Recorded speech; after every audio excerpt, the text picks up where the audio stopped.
ಎಂಬತ್ತನೇ ಸ್ವಾತಂತ್ರ್ಯೋತ್ಸವ ಹಿನ್ನೆಲೆಯಲ್ಲಿ ದೆಹಲಿಯ ಕೆಂಪುಕೋಟೆಯಲ್ಲಿ ಪ್ರಧಾನಿ ನರೇಂದ್ರ ಮೋದಿ ಧ್ವಜಾರೋಹಣ ಮಾಡಿದರು. ಧ್ವಜಾರೋಹಣದ ನಂತರ ಅವರು ಮೊದಲ ಬಾರಿಗೆ ಒಂದೇ ಮಾತರಂ ಹಾಡಲಾಯಿತು. ಅಲ್ಲಿ ಕೇಂದ್ರ ಗೃಹ ಸಚಿವ ಅಮಿತ್ ಶಾ, ರಕ್ಷಣಾ ಸಚಿವ ರಾಜನಾಥ್ ಸಿಂಗ್ ಸೇರಿದಂತೆ ಕೇಂದ್ರದ ಸಚಿವರು ಭಾಗಿಯಾಗಿದ್ದರು. ಒಂದೇ ಮಾತರಂನ ಕೆಂಪುಕೋಟೆಯಲ್ಲಿ ಮೊದಲ ಬಾರಿಗೆ ಹಾಡಲಾಯಿತು. ನಾವು ತೋರಿಸ್ತಾ ಇದ್ದೀವಿ ದೃಶ್ಯಾವಳಿಗಳನ್ನು.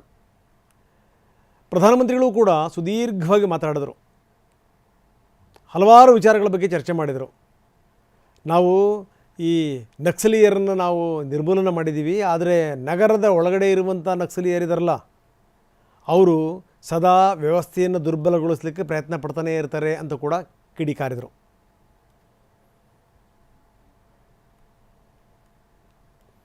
ಪ್ರತಿಯೊಬ್ಬರ ಹೃದಯದಲ್ಲೂ ಕೂಡ ಒಂದೇ ಮಾತರಂ ಪ್ರತಿಧ್ವನಿಸುತ್ತೆ.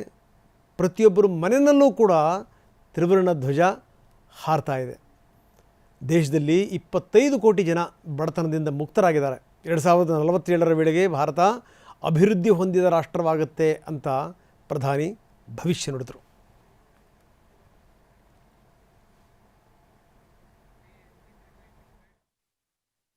आजादी के बाद 15 अगस्त को लाल किले पर पहली बार वंदे मातरम गूंज रहा है।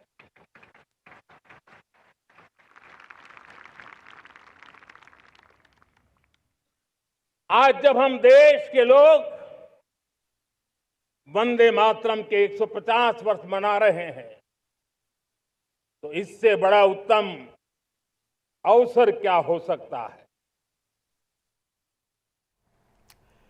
ಇನ್ನು ಬೆಂಗಳೂರಿನ ಮಾಣಿಕ್ ಷಾ ಪರೇಡ್ ಮೈದಾನದಲ್ಲಿ 80ನೇ ಸ್ವಾತಂತ್ರ್ಯ ದಿನವನ್ನು ಆಚರಿಸಲಾಯಿತು. ಧ್ವಜಾರೋಹಣ ನೆರವೇರಿಸಿದ ಸಿಎಂ ಡಿ ಕೆ ಶಿವಕುಮಾರ್ ರಾಜ್ಯದ ಜನರನ್ನು ಉದ್ದೇಶಿಸಿ ಭಾಷಣ ಮಾಡಿದರು.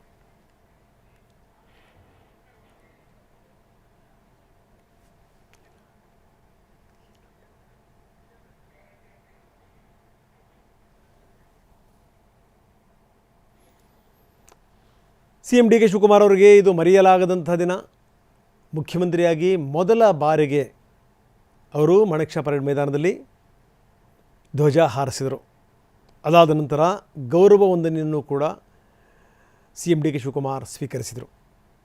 ನಾವು ತೋರಿಸ್ತಾ ಇದ್ದೀವಿ ಆ ದೃಶ್ಯಾವಳಿಗಳನ್ನು.